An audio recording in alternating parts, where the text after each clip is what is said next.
I've tried every variety of diet under the sun. That includes going full vegan, being full carnivore, caveman keto, no carb. And finally, OMAD, 1 meal a day. I have tried it all. I have experimented with all these different diets. Some were so extreme to play around with it, you become antisocial. Some are a lot more easy. Some you feel like it's impossible to even stay the course. For me, keto, I think it is just impossible to just not eat carbs whatsoever. So you're constantly in the state of fear that, oh my God, I'm gonna eat a carb, I'm gonna have a piece of bread, and then I'm out of the ketogenic state. All keto means is you're burning fat for fuel instead of sugar in your bloodstream. So that's why they sort of espouse that you're gonna lose a lot of fat. But for me, keto didn't work at all. I was constantly in a bad mood. I constantly felt like I was starving, and my muscle mass started to decrease. So I've tried all these diets. I'm gonna share which one later in the video that I chose and am still following to this day.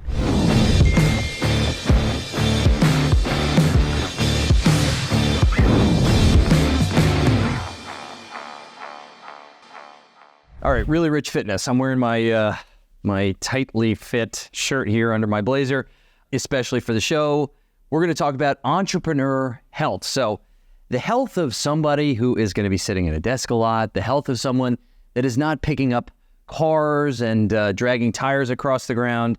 This is for the person that is tied to a desk and they still want to be fit. They still want to have their wits about them. They don't want to crumble and fall apart, which is what you will do if you sit at a desk long enough. Of course, this episode is brought to you by the Entrepreneur's Field Guide book and digital course. Check it out at nicholascrown.com. This is one of the most amazing things that I've put together, 3 months of work. If you're interested in getting started on your business, you got to check it out. Okay, why did I make this video? What should I say? I don't think I ever thought I'd make a fitness video because, well, I'm fit, but I'm not really a personal trainer. I'm definitely not a doctor. But I figured a few things out that worked for me, and I thought they might work for you. So here's a little before and after. Not a true before and after when I was in my 20s versus my 30s. This is a before and after of getting things dialed in right. So diet plus the exercise, really no supplementation to speak of other than a little protein powder. And let me tell you, this is a huge difference. As you can see in the first picture, a lot of fat in my midsection. Second picture, and by the way, these pictures are only 3 months apart. A lot of that fat has gone, more muscle definition. Oh, and the difference is I'm not eating more in the second picture. I haven't changed my diet. I'm actually eating less. So I wanted to show you what is possible in a really short period of time. As you guys know, I'm an entrepreneur. I'm creating content all day. I am sitting at a desk 90% of the time if I'm not running to get some coffee, running to meet a friend or take a meeting. I am stuck to my desk most of the day, and I'm still managing to take my health seriously. So I want to share my story about health and my disqualifications around why, I'm not a professional. I'm not a bodybuilder. I am definitely not a doctor. This is my story, my personal story, and I really hope you can pick up some details from here because it has worked for me. Okay, so when I was 23, I suffered a major panic attack on the trading floor. I walked into work one day, had a bunch of coffee, had slept like crap the night before, and effectively I felt like I was sinking through the floor. It's probably the worst feeling I'd ever felt in my entire life. I had no idea what to do. So like any good 23-year-old, I called my doctor in secret and said, I felt like I was Super Mario going into the little pipe in the video game, like the deco pipe. And he said, well, Nick, how much physical activity are you doing? And I said, well, I walk home and then I fall face first on my bed at 5:30 every morning. So every evening, so very little. And he said, well, the amount of adrenaline that's running through your body in your job, the amount of stress that you're undergoing, if you're not pushing and taking care of your body, you're going to die. You're going to have a heart attack and you're going to die from the stress, whether it's next week or a few years from now. I took that advice pretty seriously and I started hitting the gym 3 to 4 days a week. There was an office in my building. I just started going there after work. A little background about me. I basically went from rowing crew at Cornell, rowed lightweight crew for a year and a half. And then, but I felt like partying was a far better priority for me. I went from rowing to basically passing out face first at 5:30 or 6:30 p.m. because I was just so exhausted. So going from physical activity in college to basically nothing, according to my doctor, who's a very sound doctor, he said that was extremely dangerous. Now, you might be doing the same thing. So listen up. Here's how I changed my body. Here is how I changed my mental state. I lost immediately a ton of fat from this initial exercise routine that I found myself doing. I went from that skinny fat, I was always kind of thin, but I had the belly, to developing more muscle, and it happened really fast. Most importantly, my panic attacks completely disappeared. I never had another panic attack. So looking great is awesome, but your mental state, I think, is even more important. So that was something that it completely changed. And today I'm in the best shape of my life, and I'm 37. So this process has to be paying off in the long run. I've gotten better. I haven't gotten worse. So I'm going to show you my way of eating. I'm going to show you my way of training. Again, I'm not a doctor. I'm not a medical professional. So please do your research before starting any training program that might not work for you. If you guys are familiar with the field guide, I talk about iteration. It's trying lots of different things until a solution works. I've tried every which way in terms of dieting. I've tried every variety of diet under the sun. That includes going full vegan, being a full carnivore, caveman keto, no carb, and finally, OMAD, 1 meal a day. I have tried it all. I have experimented with all these different diets. Some were so extreme to play around with that you become antisocial. Some are a lot more easy. Some you feel like it's impossible to even stay the course. For me, keto, I think it is just impossible to just not eat carbs whatsoever. So you're constantly in the state of fear that, oh my God, I'm going to eat a carb and I'm going to have a piece of bread, and then I'm out of the ketogenic state. All keto means is you're burning fat for fuel instead of sugar in your bloodstream. So that's why they sort of espouse that you're going to lose a lot of fat. But for me, keto didn't work at all. I was constantly in a bad mood. I constantly felt like I was starving, and my muscle mass started to decrease. So I've tried all these diets. I'm going to share which one later in the video that I chose and am still following to this day. And also, I've trained every combination of ways. So cross-training, CrossFit, high-intensity training, 5 to 6 day crazy overtraining frequencies, and something in the middle. I've tried the 4-day split, the Monday, Tuesday, Thursday, Friday, taking weekends off. And now, finally, I've arrived at the 3-day heavy-duty Mike Mentzer split. I mean, this is like super old school and also extremely manageable for most people because it's 3 days a week. I can give 3 days a week to a hardcore workout and give it my all. I save all that extra time. I get a lot more rest in, and guess what? I'm getting more results. So I'm going to go through that as well. And, this is about staying fit for business, right? This isn't about being a professional bodybuilder. This isn't about becoming someone who's playing professional sports. This is for someone who wants to stay fit and function at a high level. I'm of the opinion that you need to be fit to do so. Otherwise, you're dealing with mental malaise. You're dealing with soreness. You're dealing with lower back problem if your posture sucks, which mine does right now. I'm realizing something I still have to work on.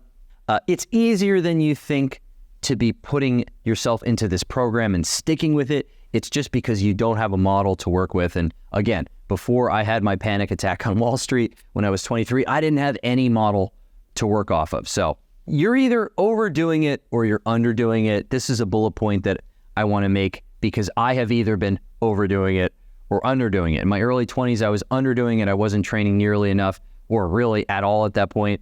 And then in my late 20s, I was overdoing it, training 5-6 days a week, too many reps, too much weight, not giving myself enough time to recover. And all that did was cause headaches.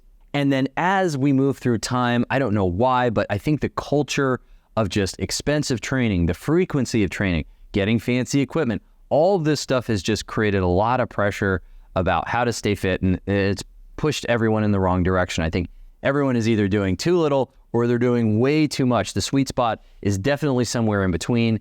And it's definitely something that even the most busy people on planet Earth can manage. If I can manage it, you can manage it. So why should you care about this topic? Getting this wrong can cost you dearly because, this is your life. You are shortening your life if you are not training your body, if you're not putting your muscles to work.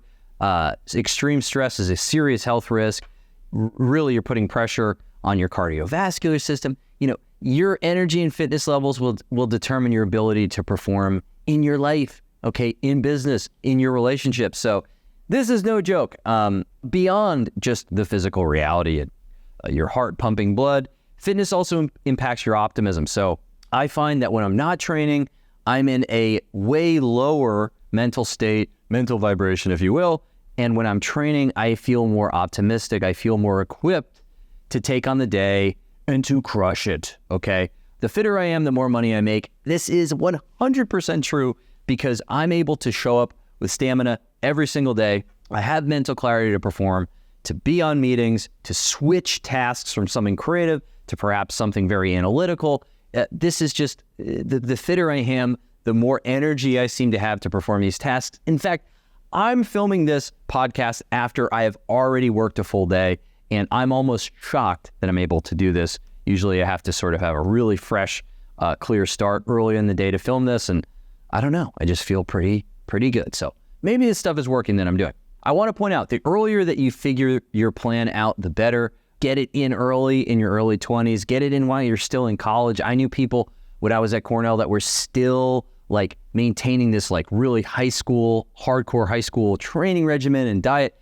I wish that was me in college, so I had to figure it out a bit later. Basically, you just need a plan and you need to make sure that it's working. Once you have this plan and you know it's working, it's about putting in the reps, and then it becomes habitual. So master it and you're set for life is what I say. Really, there's no day where I don't think about this, where I don't go to the gym on Monday or Wednesday or Friday. It just becomes fully automatic. It becomes habitual. I don't even consider deviating from this plan. I know it works, so I stick with it. I don't deviate from it even when I go on vacation. I do my best to travel where there's easy access to a gym. I do my best to eat properly in the best way that I can. I don't mean count calories or be obsessive. That's something that I do not do, and I'm going to explain why. But I do take this seriously every single day that I'm training, every single day that I'm dieting. And I say dieting, I mean every day that I'm putting food into my mouth. I try my best to put good quality food into my mouth. All right, here's the episode breakdown. First, in the intro, a little bit of extended intro. I think we've kind of done a little bit of the intro. We're going to talk about the definitions and concepts that you need to know to just sort of get through this podcast in a smooth fashion. Section 1, I'm going to talk about my diet. I'm going to pose the question back to you, what works for you, when I talk about what works for me. I'm going to discuss calories and macros. Don't worry, I'm not counting calories. I'm going to talk about how I'm using fasting to my advantage to lose weight and also maintain muscle and feel pretty good. Section 2, I'm going to move into my training regimen, how I make it convenient, how you might make it convenient. I'm going to talk about how many days I train and throw this question back at you. Talk about how hard I train and throw this question back at you. Section 3, we're going to talk recovery, how I recover, how I prioritize rest, why I prioritize rest, and it might make you ask yourself, are you forgetting to rest? You might be. And finally, we're going to wrap up with supplementation, nothing you can't get off of, off of online, nothing too fancy, nothing expensive here. And this is just stuff that can help, things that I use specifically with fasting to make sure there's no muscle breakdown unnecessarily. Anyway, that's the episode breakdown.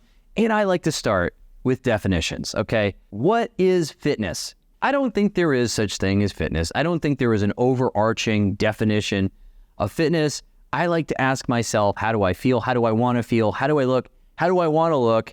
And then I go and hit those goals with a solid plan. So for some folks, this might be, how do you get through your day in one piece? Okay, can you stand up? Can you sit down? Can you maintain posture in your chair, right? So this differs from person to person. I think the word fitness is just one of the strangest words out there right now. Also, does it mean cardiovascular fitness? Does it mean muscular health? Does it mean just the way you look and the way that you feel confident in your clothes, whatever it is?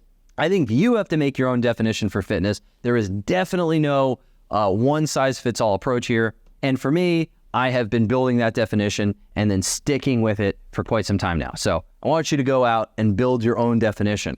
And that's what you can start working towards. Fitness, you can't buy it yet. I know there's some new technology, new medication on the market that I'm not going to mention that I know people are using. However, so far you still have to put in the work, meaning you got to go to the gym. You can't just buy a pill, magic pill, and have an exercise simulation in your body. Trainers and programs can definitely help, but you still need to show up. So a lot of folks that haven't built any kind of ritual regimen, they say, oh, I'm going to get a trainer. The trouble is you haven't yet built that routine. So even going to the trainer can be challenging sometimes, even though trainers are excellent in showing you proper form and making sure you're getting the most out of your workout. You still need to show up. Fancy gyms work just as well as inner city boxing gyms. Shout out Brooklyn, because I worked out in an inner city gym called Frenchie's in Brooklyn. Let me tell you, this thing was not fancy, but it was effective. So it doesn't matter where you work out. You're not going to get more fit working out at the fancy gym versus the boxing gym where the weight is just a little bit rusted. It has that little bit of, old school patina on it. It doesn't matter as long as you're in the gym. Okay, those are all the definitions we need. Anything else we're going to cover? Section 1, diet, because diet is so important. You can go to the gym as much as you want, and if you're eating improperly, if you're not eating enough, if you're eating junk, it's just not going to pay off. So don't you want to get the maximum benefit from your workout? You're in there sweating, screaming, cursing to yourself. You might as well get the maximum benefit. So before Googling what's trendy, ask yourself, what would be the easiest diet for you to follow? Now, I'm going to tell you about my strategy, okay? You do not have to copy it, but you are welcome to try it on for size. I personally don't care for breakfast or lunch during work days. I mean, these, if anything, when I wake up in the morning and I train, I'm immediately trying to get on my desk as quickly as possible to get to work. That's me. So breakfast, lunch, who cares? These aren't meals that I'm really savoring and enjoying. So they've always been utility meals for me. From when I was on Wall Street until right about today, they're still utilities for me. So I'm working during breakfast or lunch. So I opt for time savings. Frequency of eating, I have wrestled with this, trying to eat 5 times a day. It is impossible for me to eat 5 times a day. And in fact, eating less, I've realized that I've been able to lose fat, maintain muscle, spend less money, spend less time. And the best part about one meal a day, spoiler alert, this is the diet that I'm on, is it's extremely social, because when you do approach that one meal a day, it's fun. It's dinner. Eat whatever you want. You don't have to worry about calorie counting. You don't have to worry about hitting macros. Eat a very well-balanced meal and you're good to go. A lot less to think about. So a couple things about OMAD, or one meal a day, is caloric restriction. So turns out it's really hard to eat a lot of calories all at once. So during OMAD, you're going to lose fat because you're going to eat less calories than you were eating before automatically. It is totally on autopilot. OMAD also has anti-aging properties. There's new studies showing that, hey, this starts to reduce the effects of aging and lengthen your telomeres and all these other things that I don't understand, but it sounds good. I look good and healthy. Unlike when I was vegan, I looked like crap. For whatever reason, it just didn't agree with my body. So I look great with this one meal a day, eating a balanced meal. Told you it saves time. And for me, it is the most social diet out there. I know you're going to say, Nick, that sounds crazy, but you get to eat whatever you want once a day. I choose dinner. I want to be social. So I get to go out to eat. I get to eat whatever I want, and within reason. And to me, that's just a heck of a lot more fun, right? So I can focus during the day. I don't need those meal breaks. I can take breaks to walk around, of course, have a coffee. On OMAD, you're allowed to have coffee, water, just nothing with calories until that one meal. Piece of cake. Super simple. So do you feel hungry with OMAD? I feel a little hungry throughout the day, but it's not enough to distract me from what I'm working on. It's not enough to totally derail my project. In fact, it even gives me a little bit of a clarity and a little bit of push to get through the rest of the day. So I'm a big OMAD fan. I've seen absolutely no negative side effects. I know some people have. I feel great. So it's a diet that I've dialed in and I'm sticking with. So what I suggest here is take a look at short lists, your 2 favorite diets. Maybe it's OMAD, maybe it's something like smaller meals more frequently, and then test them for compliance and results. What I mean is try the diets on for size and see which one you actually stick with, because I know I've tried all these other diets and some of them are just impossible for me personally to stick with. So, audition your diets, take them for a test drive and see which one works for you. I also suggest taking before and after pictures. This helps to see if something's actually working. A lot of the time you're following the diet religiously and it's the trendy diet and you just think, well, it must be working. And then you look in the mirror and you look like crap. You picked up a few extra pounds of fat. This happened to me. I was following this diet, carnivore diet, frequently eating throughout the day, and I looked like crap. Okay, but the before and after pictures don't lie. So use these things as a motivational tool, but also use them to make sure the diet's doing something, right? If you want to cut fat and you're not cutting fat, well, you got to pick another diet, or something's going wrong in the process. You can isolate it, you can fix it. Calorie counting is a recipe for failure. I know there's guys out there and girls out there that are calorie counting. It just does not work for me. Calorie counting is a headache. You need an app to do it. This is just a recipe for failure. Also, you'll find yourself in these ridiculous situations where you are making up calories at the last minute with the wrong types of food. To me, it causes nothing but headache. It also suggests that the body is just this perfect machine where if you're missing those 10 calories or you have too many, that everything has been derailed. I think it's just pretty defeatist, and I haven't seen it work for me in practice. Macros. So macros just means macronutrients. Really, the people suggest different balances here. 30-30-40 is pretty standard, meaning 30% protein, 30% fat, and 40% carbs. Yeah, seems like a lot of carbs, but we're going to get there in this part of the video. You need carbs if you're training hard. All those keto guys, all those keto gals, I don't know how you do it without carbs. God bless. For me, I need carbs at my mealtime to feel good and to feel healthy and to feel recovering after a heavy workout. So carbs for me, we love carbs here at the Really Rich Podcast. We love carbs. Here's my cheat code. I don't want to worry about protein, but I know I need a lot of it. So I take 40 grams of protein in a shake at dinner, and then I just prioritize eating meat that's high in protein, so steak or chicken, right? It's as simple as that for me.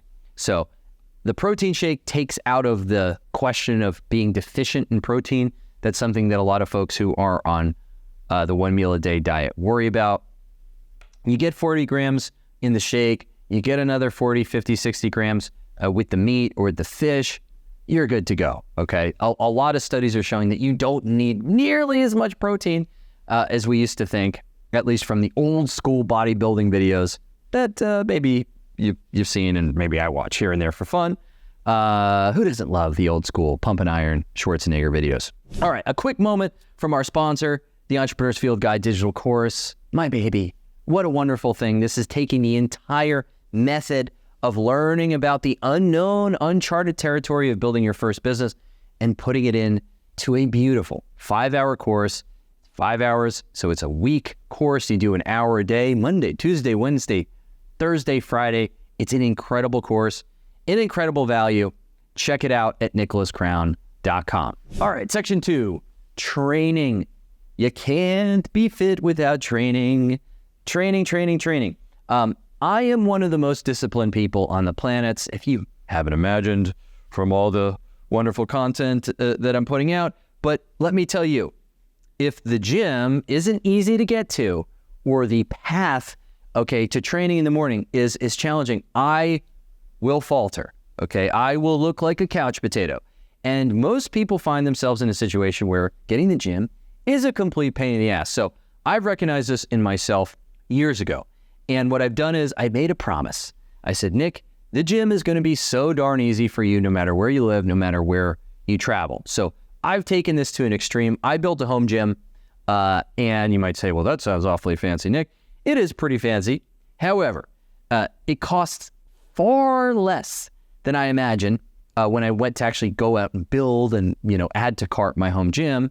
And it's comparable to the fancy gym prices that I would pay anyway if you amortize it, if you just spread it out over a year. So I went for the home gym route. I'm in Chicago in the wintertime. Lord knows I don't want to be walking to the gym. So what better place to have it than right here? So before I built my home gym, I would only live near a gym or choose a building with a gym in it, so I didn't have to travel long distance to get there. So I know this sounds crazy, but I don't live anywhere that's far from a gym. In fact, even when I travel, I make this decision. I stay at a hotel that I know has a great gym. I stay in a neighborhood that I know has a neighborhood gym. This is an absolute mandatory part of me traveling.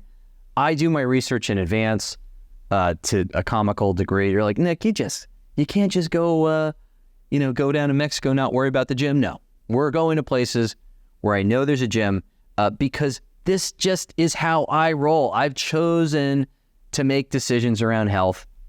It is what it is. It's the deal I've made, and I'm going to follow it. So the rule here I call is a 15-minute rule. If getting to the gym takes longer than 15 minutes, you probably won't go. So you've got some options here. You can do what I did, build a home gym. Trust me, you can do it on budget. Or you just live near a gym. But guess what? You got to go to the gym. So you got to figure it out. Also, when you travel, this is where people get derailed. I hear there's a statistic where something like you gain 50, I think every cruise goer, there's like Carnival Cruise or Norwegian Cruise ran a study, and it's like if every cruise goer gains 15 pounds on vacation, don't let that be you. Don't come home feeling like you have to go and lose weight.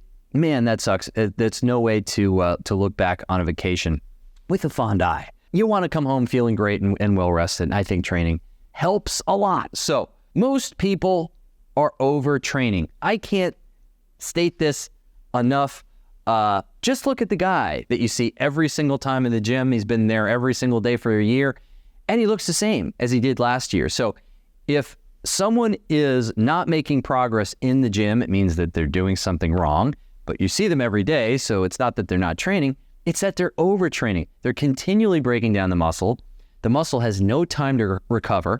And so they end up just kind of looking the same. And really what they're doing is just wearing out their body. They're causing a lot of stress and damage to their body. So be careful with this. Monitor, make sure you're making progress, and pick a program you can handle. So I give you two options here. I'll tell you what I've chosen and what I have done in the past as well that I think now is starting to look a little bit like overtraining. So I use a 3 times per week program, meaning 3 workouts per week, a push, meaning a chest and tricep exercise, a pull day, which is a back and a bicep day, and a legs day. So a day that is wholly dedicated to the lovely body part, that is the legs. Previously, I did a 4 times per week split. This was a little bit of a funnier split: chest, bicep, back, tricep, legs, and then shoulder, calf. So you can see here, I'm actually working out muscles 2 times per week, whereas in the, because a chest exercise is also working out your triceps, keep in mind, a back exercise is also working out your biceps. So in the 4 times per week, I was actually working out each muscle group twice. I am now only doing it once, and I feel good. I've got tons of energy. I look good. So 3 times, why do 4 if 3 times works? The idea is to get the minimal time input with the maximal effort. So the way that I do this, beyond just the days of the week, is I train very, very heavy because I'm trying to get near that muscular failure close. Sometimes I do get there if I don't have a training partner. Depends on the exercise. You don't want to have a full failure on a bench press, of course. You want to be safe here, but I train as heavy as possible. This gives me the most amount of results in the shortest period of time. There has to be a section on recovery, because if you are in the gym busting your ass every single day and you are not treating recovery right, you won't grow muscle. Plain and simple. If you're not taking recovery seriously, you won't grow muscle. Okay? Believe it. Trust me. I've spent years overtraining. I've spent years diligently dieting. And again, not gaining muscle, actually gaining fat. Your body just sort of hangs on to fat when it's in an overtrained state. Certainly for me, if we remember back to the picture from the beginning of the presentation, that's me training a lot. And there was all this extra fat deposited around my stomach because I was training too darn much. So it took me until my 30s to figure this out. I swear I wish I figured this out earlier, but I didn't. So I was basically breaking down muscle, and never giving it time to fully recover. So your muscles need to break down during training, but they need to recover. They need to heal themselves. Basically, when you're training, you're creating micro tears in your muscles, and you need those tears to recover in order for them to grow and get bigger, okay? I have a way better Schwarzenegger impression than that. It just didn't come out the right way. Recovery is, I want to define recovery, because it's not just, taking it easy. It's minimizing your daily stress. So if you are constantly stressed throughout your day, you are going to spike your cortisol levels. This is a huge hormone for just promoting a lot of fat around the midsection, and your muscles are not going to recover. With cortisol spikes, recovery is not overtraining the muscle. That means breaking down, and not fully recovering, fully healing from those micro tears. Recovery is, yes, getting high quality sleep, getting plenty of rest.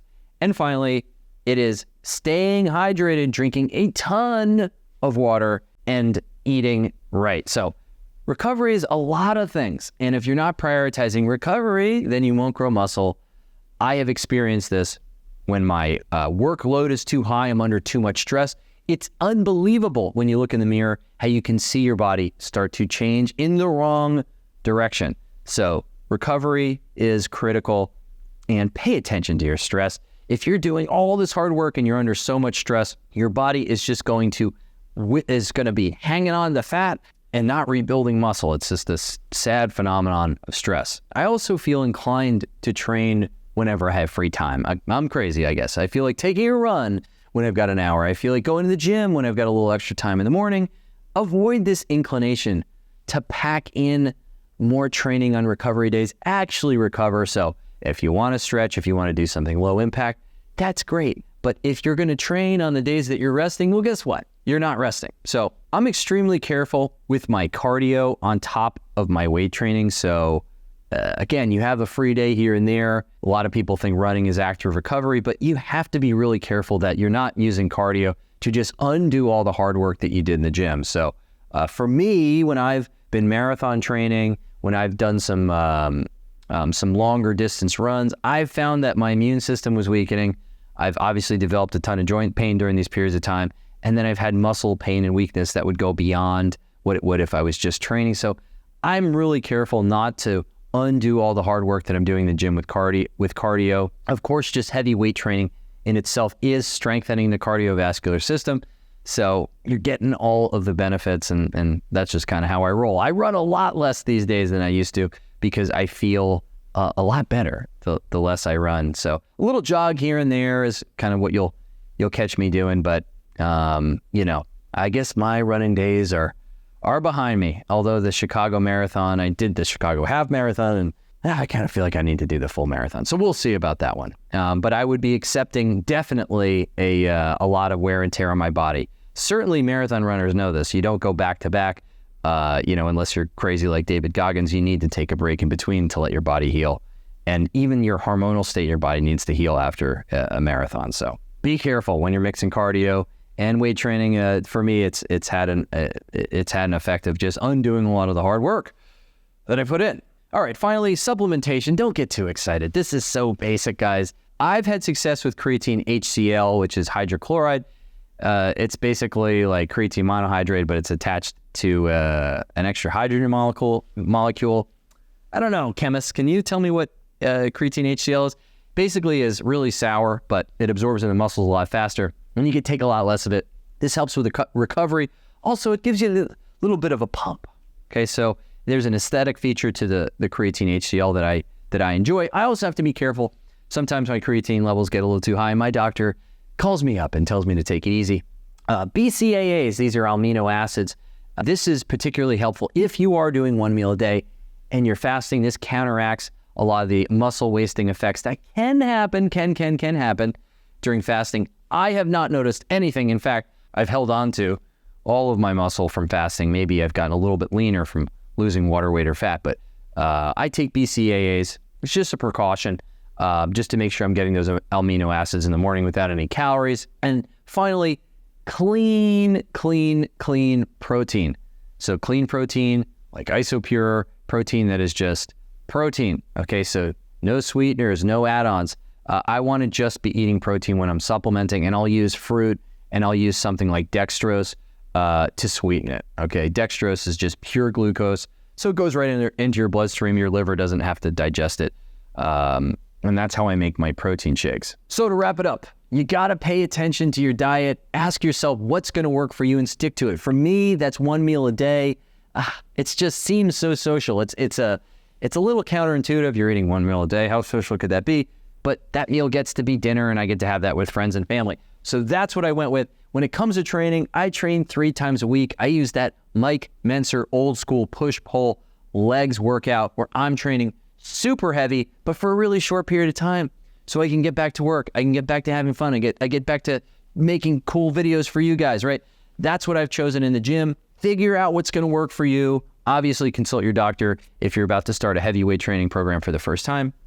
Supplementation, I just make sure I'm getting an extra protein. I use creatine here and there for recovery, and I eat some alminos, okay? You can take it in a pill. You can mix it into your water. I take some alminos in the morning to stop any of the muscle wasting effects that could happen.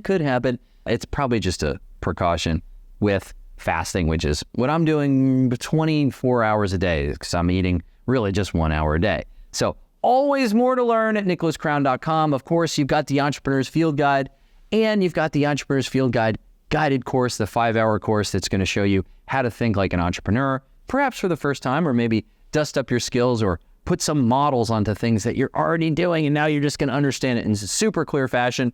I hope you enjoyed this fitness video. Not my usual cup of tea, but hey, I saw a lot of people asking for something like this, so we did it. If you got value out of this video, don't forget to click like and subscribe, and I'll see you soon.